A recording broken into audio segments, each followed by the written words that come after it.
what is the most impactful piece of gear along your entire journey? And I'm going to throw a little bit of a curveball in here. Okay. Don't pick a camera. This man. Don't pick a camera. All right. Don't. What was the most impactful piece of gear? Because we're all videographers. It starts with a camera. That's too easy. Man, Brandon, get out of here. You just pick your first camera Man, and get you outta win. here. So what is one piece of gear? You can't take this from me, Brandon. Okay, I'll let you go. The Canon 1DX Mark II. I knew it. That was like, we have arrived. I'll pick something else. Okay. But man, that takes that cake. That 120 1080p slow-mo. That is, I mean, obviously I was the owner of that camera too. I don't know what it was about buying that camera. Maybe it's because Peter McKinnon had it, but it was like, time. when you bought that camera, you were like, oh, okay. Like, I'm supposed to be here. Big time. All right. Well, was I rethink my answer? Do you have an impactful? Yes, most I impactful? absolutely do. I think for me, the most impactful piece of gear that I had, at least when it comes to my journey, definitely has to be the original DJI Mavic drone.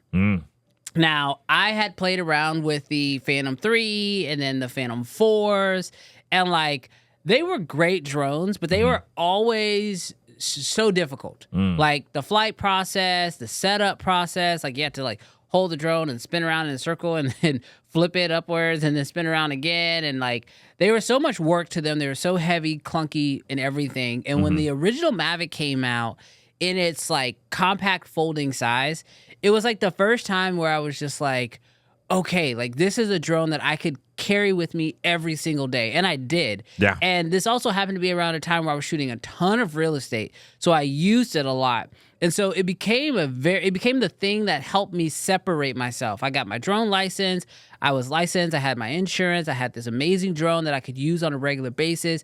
And it really helped set my professional career off in a very unique way, something that made me different. It wasn't just a camera, right? But I can tell you the other thing that it did for me was this is actually the first piece of gear that I ever reviewed on my YouTube channel.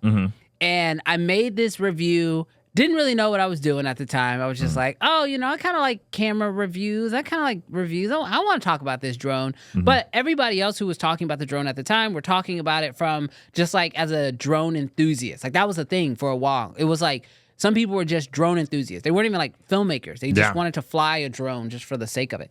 And I made a video that was the DJI Mavic review for filmmakers. I made it, posted it, put it up on YouTube. Didn't probably really understand what I was doing at the time.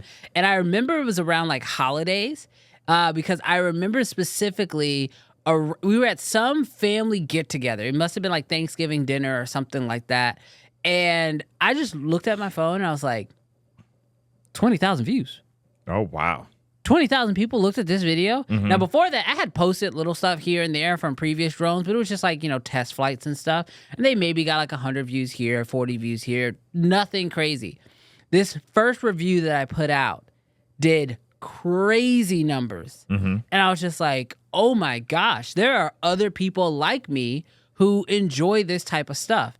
And dude, that changed everything for me. From there, it was okay, I want to do more of this YouTube stuff. Now, before then, I wanted to do it, but it was I don't know, this might not be real. I tried vlogging, I tried all these other things. I was this isn't really striking for me. But this was the one time I was all right, I'm going to try something new for myself, and I'm just going to put it out there. And because I got a decent response, it literally is the reason why I'm still on YouTube to this day. Dude, that's so cool. Yeah. That's so cool. It's so funny because in a lot of ways, our stories are very similar. The first thing that came to mind was drones for me, too. I was man, drones really kind of unlocked, from a client sort of standpoint,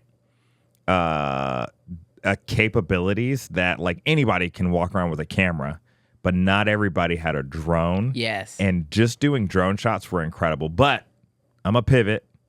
Because the next biggest thing, and this is super funny because it's you got to go back into the day with us. Yeah. You can't how much I use gimbals now versus how new it was back in the day. So crazy. And so I actually bought the original Ronin, and dude, a little bit of severance from being let go of a job.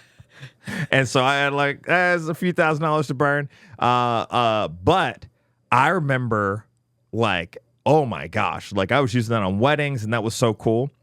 Well, anyways, I kept it for a little bit too long, and I was looking at the Ronin S, the original Ronin S, that thing looks like a toy. Yeah. I got double handles. I got the double.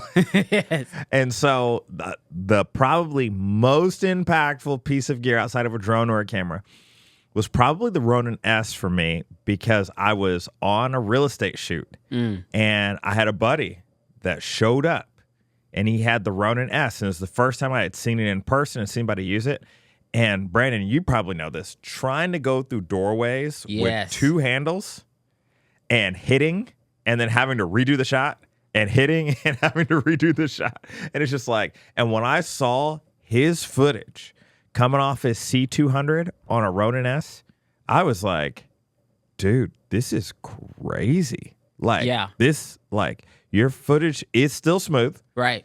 And you're able to navigate these homes so much easier, save so much time, that I literally ordered one that week. Yeah, I think my journey with the gimbals was with the Ronin M was my first Ronin. And the problem I had was the dang, you had to carry around this the stand, in order to put the Ronin on it when you didn't want to shoot anymore. And when I saw pistol grip gimbals come out, I was like, oh my gosh. That had tripod feet? Yes. I think my first one might have been the Zhiyun Crane. And I remember, this is another big YouTube moment for me. Yeah. Was I found this video on YouTube, and this guy was not speaking English at all. Yeah. But he was trying to show how to balance the 1DX on it.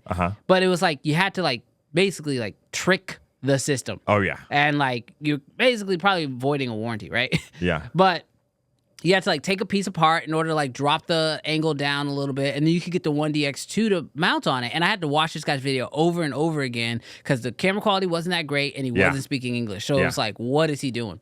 Well, after I figured it out, I was like, I'm going to make a YouTube video on this for the English speakers. And I made that YouTube video, and something interesting happened. One, Zhiyun reached out, and they were like, hey, you shouldn't do that, but we got something for you. And they created an entire L bracket attachment specifically for the 1DX users. Oh, that's cool. And then they sent it to me, and that was the first time I was like, wait a minute, when you're on YouTube and you're talking about products, companies are paying attention. Yeah. And you can actually impact the next line of products that are coming. But also, I found that there were a ton of other 1DX users who were just like me, who were dealing with the same problems, and they enjoyed that I had made this video to help them solve that problem.